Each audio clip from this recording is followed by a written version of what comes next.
আসসালামু আলাইকুম শিক্ষার্থী বন্ধুরা, কেমন আছো সবাই? Welcome to my channel to learning. University admission টেস্টে আজকের হিসাব বিজ্ঞান 23তম ক্লাসে তোমাদেরকে জানাই স্বাগতম। পূর্বের 22টা ক্লাসের লিঙ্ক প্লেলিস্ট আকারে আই বাটন আছে, তোমরা চাইলে দেখে নিতে পারো। তো আজকের এই 23তম ক্লাসে আমরা আলোচনা করব আর্থিক বিবরণী বিশ্লেষণী।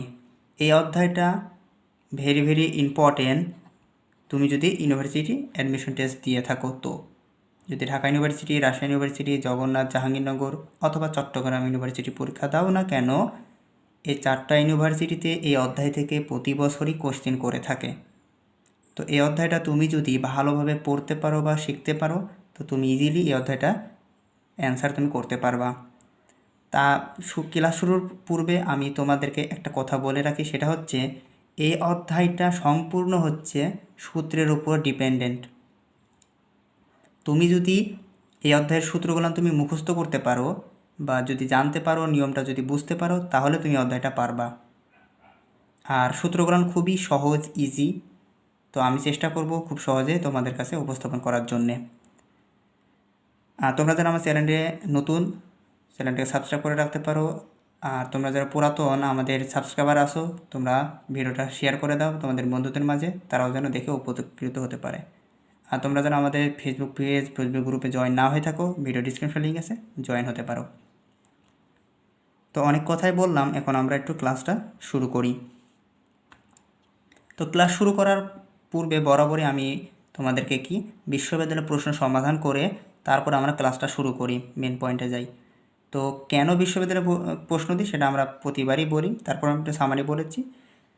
বিশ্ববিদ্যালয়ের প্রশ্ন এই কারণে দিই কারণ তুমি যেন বুঝতে পারো এই অধ্যায়টা আসলে কোন ক্যাটাগরিভাবে প্রশ্ন করা হয়। তুমি যদি প্রশ্নের ধরনটাই যদি জানতে পারো, তাহলে তুমি ইজিলি সেই অধ্যায়টা ভালোভাবে আয়ত্ত করতে পারবা। আর প্রশ্নের ধরনে তোমার কাছে যদি অজানা থাকে, তাহলে সমস্যা হবে তোমার কাছে অনেক কিছুই। ওকে, তো দেখো এখানে আর্থিক বিবরণী বিশ্লেষণী, আর ইংরেজি নাম হচ্ছে ফিনান্সিয়াল স্টেটমেন্টস অ্যানালাইসিস। তো আমরা একটা প্রশ্ন নিয়েছি, প্রশ্নটা হচ্ছে ঢাকা বিশ্ববিদ্যালয়ের 17-18 সেশনে আসছিল। তো 1 নম্বর দেখো, ড্যানিশ লিমিটেডের নিট কার্যকরী মূলধন, কোন মূলধন? নিট কার্যকরী মূলধন 40,740 টাকা। কোম্পানির চলতি অনুপাত হলো 5:2। কোম্পানির অনুপাত কত দিয়েছে? 5:2 দিয়েছে। তাহলে এই যে চলতি অনুপাত দিয়েছে, এই দুইটার ভিতরে কোন কোন টার্ম আছে? এর ভিতরে আছে প্রথমটা হচ্ছে সম্পদ, দ্বিতীয়টা হচ্ছে দায়। কারণ আমরা জানি চলতি অনুপাত সমান সমান সম্পত্তি মাইনাস দায়। চলতি সম্পদের পরিমাণ বের করতে হবে। তার মানে এই যে এই অনুপাত যে 5 আছে, এর পরিমাণটা তোমাকে বের করতে হবে। এটা হচ্ছে সম্পদের পরিমাণ। আমাদের প্রশ্নে চাইছে চলতি সম্পদের পরিমাণ কত। তো অপশনে দেখো 4টা অপশন দেওয়া আছে, তো তোমাকে এখন ক্যালকুলেশন করে বের করতে হবে। তোমরা হয়তো বা ক্লাস 9-10-এ ঐকিক নিয়ম অথবা ক্লাস 8-এ ঐকিক নিয়মের অঙ্ক করে থাকবা। তো সেই ঐকিক নিয়মের মাধ্যমে তুমি এই অধ্যায়টা এই অঙ্কটা সমাধান করতে পারবা। তো তোমাকে সমাধান করার জন্য তোমাকে কয়েকটা বিষয় আগে জানতে হবে, সেটা হচ্ছে এই যে অনুপাত দেওয়া আছে আর একটা পরিমাণ টাকার পরিমাণ দেওয়া আছে, শুধুমাত্র এই দুইটা জিনিসই দেওয়া আছে, বাকি আর কোনো কিছু দেওয়া নাই অপশন ছাড়া। তখন তোমাকে কি করতে হবে, এই যে 5, আমি একটু এখানে দেখো 5:2 যে দেওয়া আছে, এটা হচ্ছে সম্পদ, এটা হচ্ছে দায়। সম্পদ আরটা কি? দায়, তাই না? ওকে, তাহলে আমাকে এই 5-এর অনুপাতটা তোমাকে বের করতে হবে। তাহলে আমি একটা যদি এভাবে লিখি যে চলতি সম্পদ 5 টাকা হলে, চলতি সম্পদ যেহেতু এটা 5 টাকা চলতি সম্পদ, তাই চলতি সম্পদ যদি 5 টাকা হলে দায় কত হবে? মানে চলতি দায় 2 টাকা হচ্ছে না? ওকে, 5 টাকা যদি সম্পদ হয়, এই যে 5 টাকা যদি সম্পদ হয়, তাহলে চলতি দায় 2 টাকা, এই কথাটা আমি লিখলাম। তাহলে তোমার চলতি মূলধনটা কত এখন একটা বের করতে হবে না? এখন বের করার নিয়ম কি? এই 5 থেকে 2 বাদ দিলেই এই যে 3 যে পাচ্ছ না, এটাই তোমার হচ্ছে চলতি মূলধন। এটার নাম কি? চলতি মূলধন। কারণ মূলধন থেকে তোমাকে কি সম্পদের পরিমাণটা বের করতে হবে। ঠিক আছে, তাহলে আমি বললামটা কি, 5 হচ্ছে তোমার সম্পদ, 2 হচ্ছে দায়, আর এই যে 3 আমরা বের করলাম 5 থেকে 2 বাদ দিয়ে, সেটা হলো চলতি মূলধন। তাহলে আমরা এখানে লিখতে পারি যে চলতি মূলধন 3 টাকা হলে, চলতি মূলধন 3 টাকা হলে চলতি সম্পদ কয় টাকা হবে? 5 টাকা হবে, তাই না? আমরা কি বললাম, চলতি মূলধন যদি 3 টাকা হয় তাহলে চলতি সম্পদ তো 5 টাকাই হবে, কারণ আমরা তো সেটাই জানছি, তাই না? ওকে, তাহলে চলতি সম্পদ 5 টাকা। তাহলে আমরা কি করব, চলতি মূলধন যদি 1 টাকা হয় তাহলে চলতি সম্পদ কত হবে? 5/3। ঠিক আছে না? এটা তো আমরা জানি যে চলতি সম্পদ 5 টাকা হলে চলতি দায় 2 টাকা, এটা আমরা প্রথমে দিকে দেখলাম। চলতি মূলধন 3 টাকা হলে চলতি সম্পদ হবে 5 টাকা, তাহলে 1 টাকা যদি চলতি মূলধন হয় তাহলে চলতি সম্পদ কত হবে? 5/3। আচ্ছা, তো আমাদের টাকার পরিমাণটা কত চলতি মূলধনের? 40,740 টাকা আছে, তাই না? এই যে দেখো 40,740, 40,740 টাকা হলে আমাদের এখানে কেমন হবে? এখন এই যে 5 আছে না, এটা সমান সমান 5 গুণন 40,740, উপরে যদি গুণ হয়ে যাবে আর নিচে হবে তোমার 3। ঠিক আছে, এখন তোমাকে ক্যালকুলেশন করতে হবে। তো ক্যালকুলেশন করে তোমার অ্যান্সার দেখো বের হবে, বি নম্বর অ্যান্সারটা বের হবে। ঠিক আছে, তুমি এই দুইটা গুণ করবা, এই 40,700 কত আছে?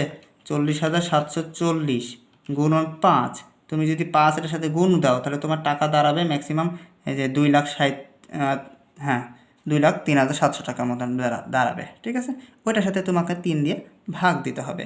ভাগ দিলে তুমি অ্যাকচুয়ালি এই 67,900 টাকা তুমি পাবা। মানে আমি একটা সোজা হিসাবে বলে দিই, এই অঙ্কটা করার জন্য তোমাকে 2টা জিনিস জানতে হবে। প্রথমত সূত্র জানতে হবে, সেটা কি? এখানে বলতেছে চলতি অনুপাতটা কি? চলতি অনুপাত সমান সমান কি? সম্পদ মাইনাস দায়। তাহলে আমরা সম্পদ থেকে দায়টা বাদ দিলে আমরা কি পাই? মূলধন পাই না? ছোটো সেই তো 9-10 থেকে আমরা জানছি যে সম্পদ থেকে দায় বাদ দিলে আমরা মূলধন পাচ্ছি। তাহলে মূলধন থেকে তো আমাদের সম্পদটা বের করতে হবে, দায় থেকে তো বের করতে পারবা না, তাই না? কারণ আমাদের মূলধনের পরিমাণ দেওয়া আছে, এই কারণে আমরা মূলধনটা এই 3 টাকা বের করছি। ঠিক আছে, তাহলে 3 টাকা যদি চলতি মূলধন হয়, চলতি সম্পদ হবে 5 টাকা, 1 টাকা হলে চলতি মূলধন হবে 5/3, আর টোটাল যে চলতি কার্যকরী মূলধন আছে, চলতি মূলধন 40,740 টাকা হলে চলতি সম্পদ হবে এত। তাহলে আমাদের টাকা পরিমাণ কত বের হবে? 67,900 টাকা। ওকে, এটা হচ্ছে বিষয়। আমরা নেক্সট 2 নম্বর প্রশ্নটা দেখি, সেটা হচ্ছে কি বলতেছে দেখো, নগদ 10,000 টাকা, মজুত পণ্য 20,000 টাকা, প্রদেয় বিল সমূহ আছে কত? 10,000 টাকা, সুনাম 15,000 টাকা, দেনাদার 10,000 টাকা। উক্ত কোম্পানির চলতি অনুপাত কত? মানে এটা একটা কোম্পানি কিছু এলিমেন্টস উপাদান দিয়ে দিয়েছে, এই কোম্পানির কি বের করতে বলেছে? চলতি অনুপাত বের করতে বলেছে। তাহলে চলতি অনুপাতের সূত্র কি সেটা আমরা জানি, সেটা লিখে দিই দেখো, সেটা হচ্ছে সম্পদ মাইনাস দায়। চলতি অনুপাত সমান সমান কি? সম্পদ মাইনাস দায়। তাহলে টোটাল তোমার এখানে কত সম্পদ আছে? এটা কি চলতি সম্পদ হবে, কিন্তু স্থায়ী সম্পদ আসবে না, কারণ এখানে চলতি কথাটা বলেছে তাই। তাহলে চলতি সম্পদ, চলতি দায়। ঠিক আছে, তাহলে আমাদের চলতি সম্পদ কোনটা কোনটা? নগদান চলতি সম্পদ, মজুত পণ্য চলতি সম্পদ, প্রদেয় বিল, এই যে সুনাম এটা হচ্ছে স্থায়ী সম্পদ বা অস্পর্শনীয় সম্পদ, এটা তাহলে বাদ। দেনাদার চলতি সম্পদ, তাহলে এই 3টা হন আমরা লিখব। তাহলে চলতি অনুপাত সমান সমান কী দিব? এই যে সরি, এখানে অনুপাত তো ভাগ হবে, এখানে ভাগের চিহ্ন, চলতি সম্পদ মাইনাস চলতি দায়। তাহলে চলতি সম্পদ এখানে 10,000, 20,000, 30,000, 30 আর 10 40,000, আর কোনো টাকা আছে? এই যে আছে এখানে 10,000। এই দেখেন দেখো প্রদেয় বিল, এটা হচ্ছে চলতি দায়, তাহলে এই টাকাটা আসবে না, শুধুমাত্র নগদ 10,000, মজুত পণ্য 20,000, তাহলে 20 আর 10 30, আর দেনাদার 10,000, তাহলে 40,000 টাকা। 40,000 টাকা তোমার চলতি সম্পদ, আর চলতি দায় আছে কত 10,000 টাকা।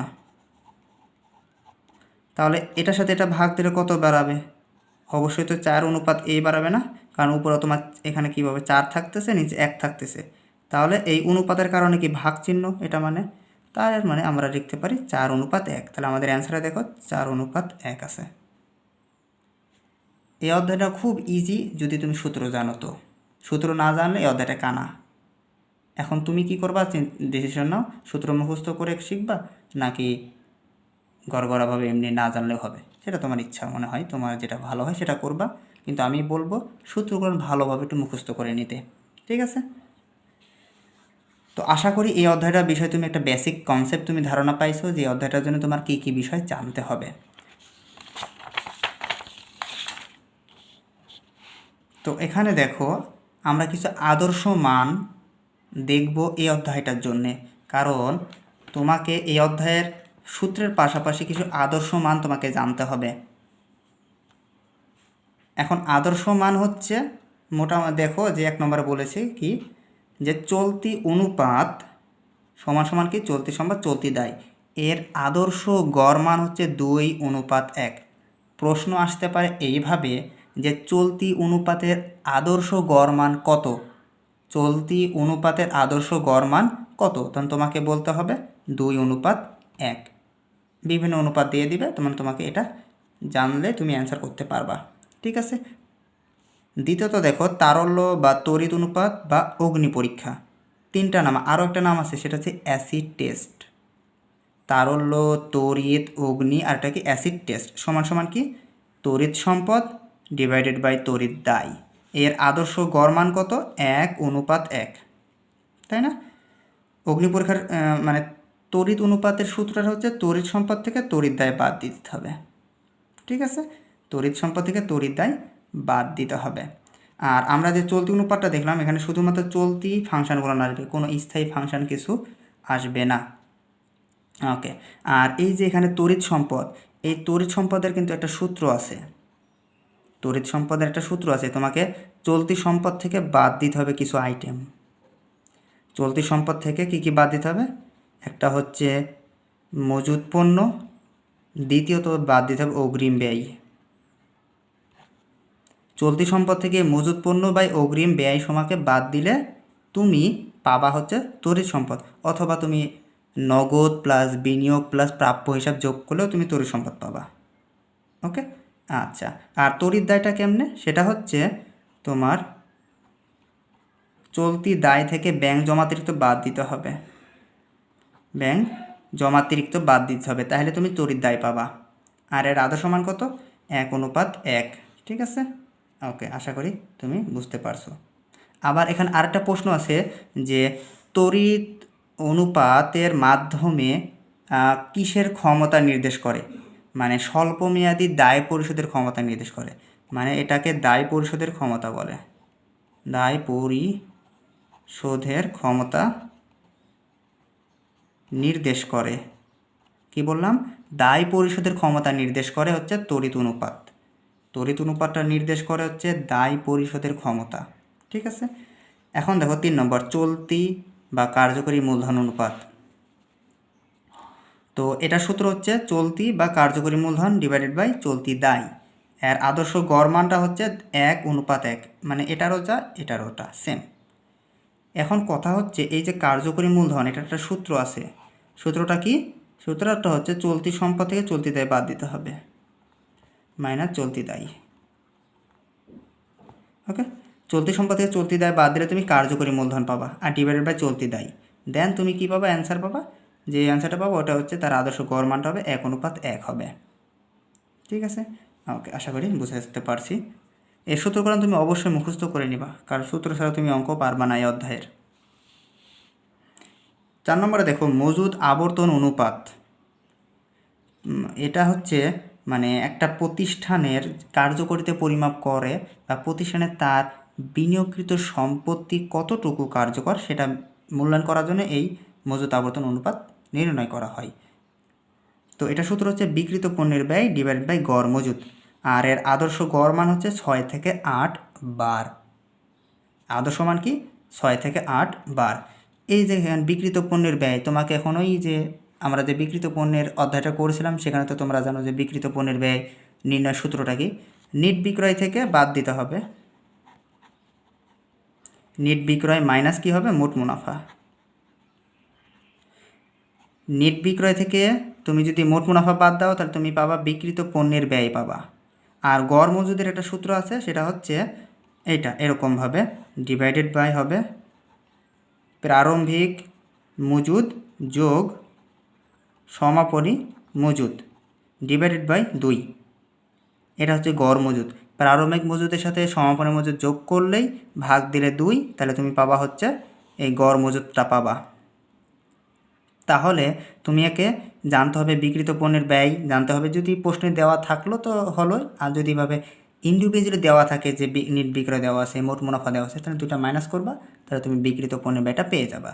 দেন ওখান থেকে ভাগ দিলে যে মানটা পাবা ওইটা তোমার সাথে কী হবে, এই 6 থেকে 8 বার একটা সমান একটা মান আসবে। ঠিক আছে, এগুলোই হচ্ছে এই অধ্যায়ের জন্য ভেরি ভেরি ইম্পর্টেন্ট। এই কটা আইটেম দিলাম, আরও অনেক আইটেম আছে, যেরকমটা হচ্ছে দেনাদার আবর্তন অনুপাত আছে, তারপরে মোট সম্পত্তি আবর্তন অনুপাত আছে, মোট লাভ অনুপাত আছে। তো মোট লাভ অনুপাতটা আমরা তো সবাই জানি যে মোট লাভ অনুপাত কি, সেটা হচ্ছে মোট লাভ ডিভাইডেড বাই নিট বিক্রয় গুণন 100। এগুলো তোমরা হয়তো বা তোমাদের বইয়ে ইন্টারমিডিয়েট বই যদি থাকে অথবা অ্যাডমিশনের যে কোনো বই থাকলেই ওই আর্থিক বিবরণ বিশ্লেষণ অধ্যায় গেলে যে অনেক সূত্র পাবে, সেগুলো তুমি একটু নিজে নিজে শিখে নিও নি। জাস্ট সিম্পল বিষয়, জাস্ট আমি তোমাকে একটা গাইডলাইন দিলাম এই অধ্যায়টা কেমনে পড়বা। ঠিক আছে, পড়বা হচ্ছে সূত্রকরণ মুখস্থ করবা, আর আদর্শ মানগুলো তুমি একটু জানবা, আর কিছু থিওরিক্যাল আইটেম আছে সেগুলো জানলেই এই অধ্যায়টা ইনাফ। তো আমি আর বেশি কথা বলতেছি না এই বিষয়ের উপর, যেটুকু বলেছি ইনশাল্লাহ তুমি যদি কাজ করো বা শিখো তাহলে আশা করি একটা ভালো ফলাফল পাবা এই অধ্যায় থেকে। তো পরবর্তী ক্লাস আমন্ত্রণ জানিয়ে শেষ করছি আজকের ক্লাসটি। সে পর্যন্ত ভালো থেকো, সুস্থ থেকো, আল্লাহ হাফেজ। আর হ্যাঁ, please hit the subscribe button and press the bell icon. Tata.